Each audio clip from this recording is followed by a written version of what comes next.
Hi, everybody. Welcome to the halftime show with the score 27-21. That's not a final, folks. That's one half of football. The Browns are ahead of the Colts, and this has been a crazy game. A couple of things that I want to, say because the announcers don't get it right. It wasn't that Watson hit his head against the ground. It wasn't that. You look at when he falls backwards, and it's how he injured the shoulder in the first place.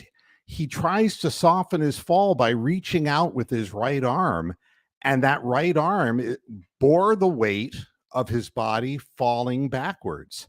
It wasn't that it was a devastating hit or anything like that. It's something that is obviously a bad habit or just whatever. But by putting weight, it put the weight on that joint, and you ain't going to see him again. And that's the end of that. It's the end of him, as far as I'm concerned. We're not going to be able to play with a guy who's not reliably able to play. And again, it's not Watson I question. The injury is real. It's the coaching staff. I don't know how they make an assessment. The few balls that he threw were hideous. And I don't understand why he was playing. Now, with that said, who would have thought that we'd given up 21 points at the end of the first half? And then who would have thought that we would have given up 21 points and be ahead at the end of the first half? Oh, by the way, for all you people who said, oh, the Lions are going to beat the Ravens, come on, down here or up here, get with it. That's never going to happen in Baltimore. Please make that stop. The problem for the Browns in the first half is that they didn't account for Gardner Minshew. And I mean, as a running back.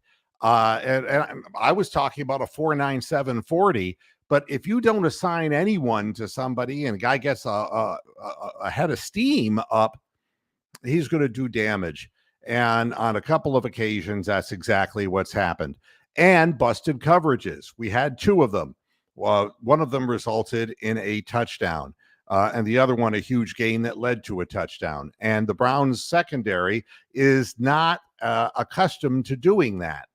But again, I will tell you, when you start that bullshit, we're the best defense in the world shit, it's going to come back and bite you. They're not the best defense in the world. They're not the best anything in the world. They just need to be the best Cleveland Browns they can be. And that certainly wasn't the case in the first half until the end of the first half. And what I noticed at the end of the first half, I mean, the announcers are like, wow, the Browns defense just came on. And it's like, I started seeing, it was like when Minshew spiked the ball when he saw the blitz coming at him. He forgot that would stop the clock and give the Browns the timeout, and that's what resulted in the final 54-yard field goal here. They can fall apart. The thing is that they were keeping us guessing, and their running game has been very, very effective against the Browns front line. And in big portions of the first half, their offensive line was dominating the Cleveland Browns defensive line. We've had injuries as well. That's not going to help us, but they came out again, more ready to play. This is a trap game if there ever was one. And playing on the road, the Browns have not proven themselves on the road. And that's that. You take a look at the statistics on this, and, Gardner Minshew was thrown for 146 yards, 9 of 13. One touchdown, no interceptions, but he's turned the ball over twice, and he has a 132 rating, which is as good as he can play. However, he's lost 2 fumbles. And why that doesn't count against him in his, passing stats as far as his rating, I'm not sure. Deshaun Watson was hideous. I don't even want to talk about that.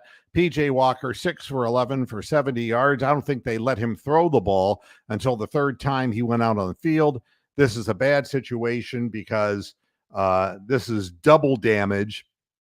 Watson took all of the reps, so P.J. Walker got none of the first reps. And that, again, is a bad coaching decision.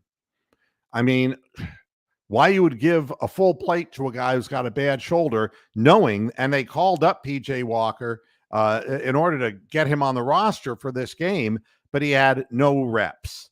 So this is going to be very difficult any way you look at it. It wouldn't even be a game if it weren't for Myles Garrett. And Myles Garrett has proven this year that not only is he making plays when it doesn't matter, he's making big plays, and 3 of them in this game that are just outstanding. Probably the best blocked kick that I've seen a lot of football games. That was one of the most amazing physical performances that I've ever seen on a football field. He went over the top of the lineman, hit the ground, and on a second jump, blocked the kick. That's like the second jump they teach in basketball, the one that Evan Mobley's so good at. That, you get off the ground first time, second time, very fast. I've never seen it applied in football quite that way. Just amazing. And without him, we wouldn't be in the game. The question is, they're going to get the ball in the beginning of the second half, and are we going to make adjustments to what they're doing? Because right now it's their running game that has given us a fair amount of problems. They've run for 119 yards, folks, and it's not just Jonathan Taylor, it's Zach Moss, and they're both averaging around 5 yards per touch. And that is not acceptable. And 29 more yards by Gardner Minshew, who literally isn't being paid attention to. So Josh Downs has been the recipient of 2 busted coverages, one that appeared to be on Grant Delpit, the other on Greg Newsome, the greatest defense in the world. And those errors it's not going to help anybody. Right now, there's a big 0 on the board where Amari Cooper is. So maybe they're shutting down Amari Cooper, and it's going to have to be somebody else. Or it might just be that, we don't know how to scheme him and get him open and all that, because all the points that we're scoring here are realistically, we're set up by our defense. Hey, El Presidente, how are you? Always say hi to El Presidente. There he is. Hello. I'm just not getting excited about this game because, this is like, I suppose if you go on a roller coaster ride, you want to scream and raise your arms up and all that. But when you're having some spinal problems like I'm having, that's the last thing you want to do. And I'm actually using this chair out in my great room to watch the game because it helps me sit up straighter.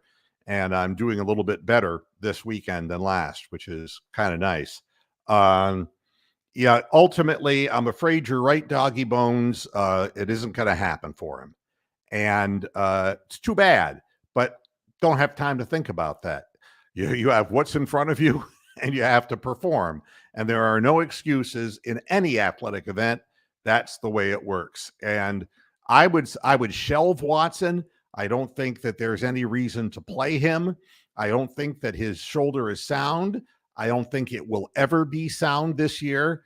And I would sit him for a protracted period of time. And by doing that, he's back into the mode of what happened the last 2 years where he's not playing football. And I'd say that his career is teetering on being over in the National Football League, because you can't miss this much time and be even a facsimile of what you once were. And this is a classic trap game. It's like I was saying, in the lead-in on Friday. This is just that. It is a trap game. And sometimes you come out without all, the force and vigor that you need to come out with.